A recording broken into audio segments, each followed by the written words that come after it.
अस्सलाम वालेकुम स्टूडेंट्स, उम्मीद है कि आप सब खैरियत से होंगे। 10th class computer science new course 2026 की लेक्चर सीरीज़ हमने स्टार्ट की है। उसमें आज चैप्टर नंबर 4 का जो हमारा टॉपिक है वो है लिस्ट। लिस्ट किसे कहते हैं? पाइथन के अंदर बड़ा इंपॉर्टेंट कॉन्सेप्ट है और इजी है, मुश्किल नहीं है। तो लिस्ट इन पाइथन वाला जो हमारा टॉपिक है इसको आज हम डिस्कस करेंगे और इसको हम ये देखेंगे कि लिस्ट को बनाते कैसे हैं, लिस्ट होती क्या है। ये मैं पहले आपको बता चुका हूँ। अगर आपने प्रीवियस लेक्चर नहीं देखे तो काइंडली देखिएगा, फिर आपको इसकी समझ आएगी।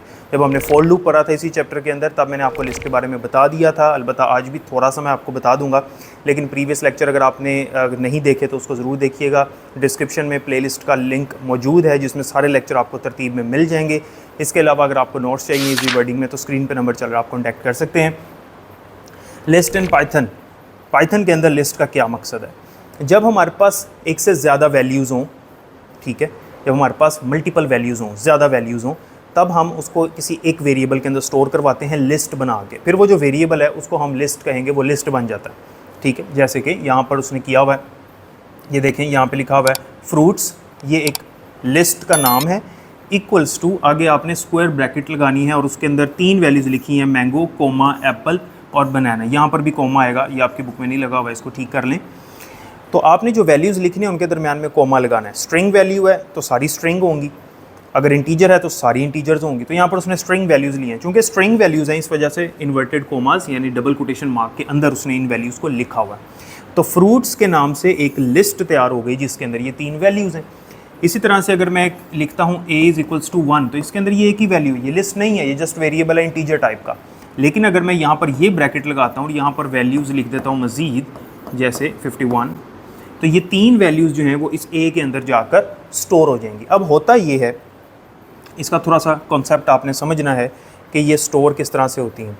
होता ये है कि कंप्यूटर की मेमोरी के अंदर, जैसे अगर मैंने यहाँ पर एक लिस्ट बनाई a इज़ इक्वल्स टू 1, 40, 20 और 9, 1, 2, 3, 4 वैल्यूज़ मैंने इस लिस्ट के अंदर स्टोर की हैं। तो जो कंप्यूटर की मेमोरी है उस मेमोरी के अंदर जो है वो इस तरह से 4 सेल्स रिज़र्व हो जाएंगे।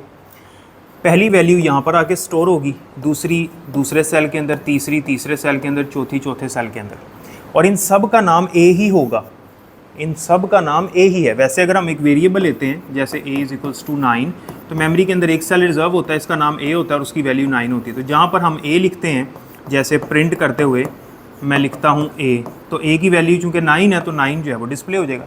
लेकिन इसके अंदर a के अंदर तो 4 वैल्यूज़ हैं, तो अगर हम लिखेंगे प्रिंट के अंदर a तो फिर वो किसको प्रिंट करेगा? क्या वो सारी प्रिंट कर देगा? और अगर हमने किसी एक को प्रिंट करना हो तो फिर क्या करेंगे?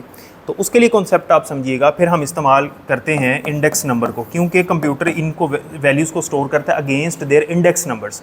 रेफरेंस नंबर कह सकते हैं, इंडेक्स कह सकते हैं, तो या सबस्क्रिप्ट भी कह सकते हैं। तो बाय डिफ़ॉल्ट होता ये है कि जो फर्स्ट एलिमेंट है उसका इंडेक्स नंबर होता है 0, दूसरे का होता है 1, फिर 2 और फिर 3।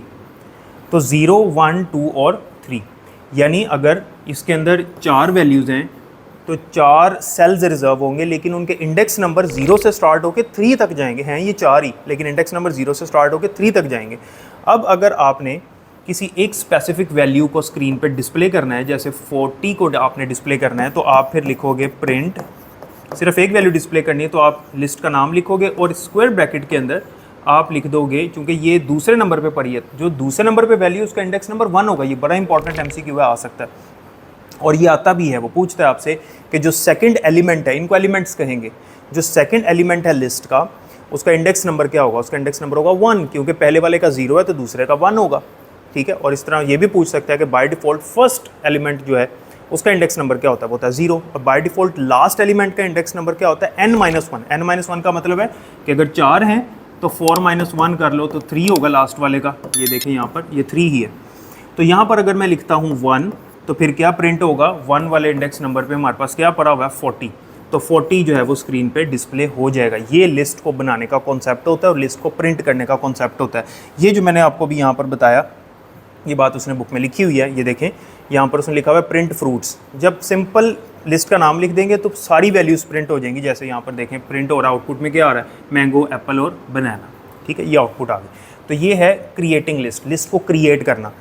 एक्सेस कैसे करते हैं? एक्सेस से मुराद है किसी भी स्पेसिफिक लिस्ट की आइटम को या एलिमेंट को। जो भी अभी मैं बता रहा था, लिस्ट के अंदर जो एलिमेंट्स होते हैं उनको आइटम्स भी कहते हैं।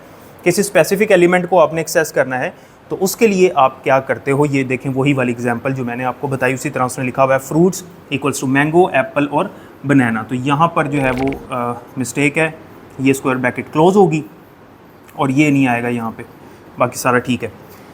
तो यहाँ पे उसने प्रिंट किया फ्रूट्स और स्क्वायर ब्रैकेट के अंदर लिखा 1, तो 1 पे कौन सा एलिमेंट पड़ा भाई, ये तो 0 पे है, ये 1 पे और ये 2 पे, तो 1 पे है एप्पल, तो एप्पल जो है वो स्क्रीन पे डिस्प्ले हो जाएगा। तो इसे कहते हैं accessing list items. List items को कैसे एक्सेस कर सकते हैं, किसी भी स्पेसिफिक लिस्ट आइटम को।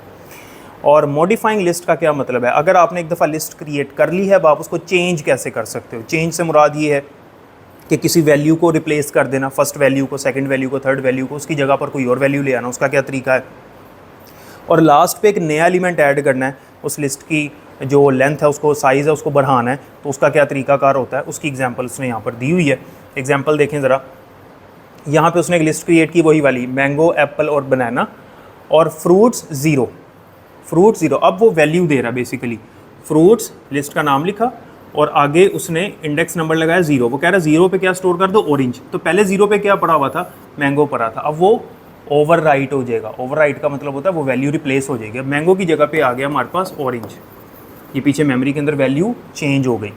और अगर आपने लिस्ट के लास्ट पे एक नई वैल्यू ऐड करनी है एंड पे बिल्कुल, तो फिर आप लिखोगे फ्रूट्स, यानी लिस्ट का नाम लिखोगे, फिर आप लगाओगे डॉट, और डॉट लिखने के बाद आप फिर लगाओगे अपेंड।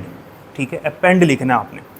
अपेंड बेसिकली वो मेथड है जिसके थ्रू हम लिस्ट के अंदर लास्ट पे एक नया एलिमेंट ऐड कर सकते हैं।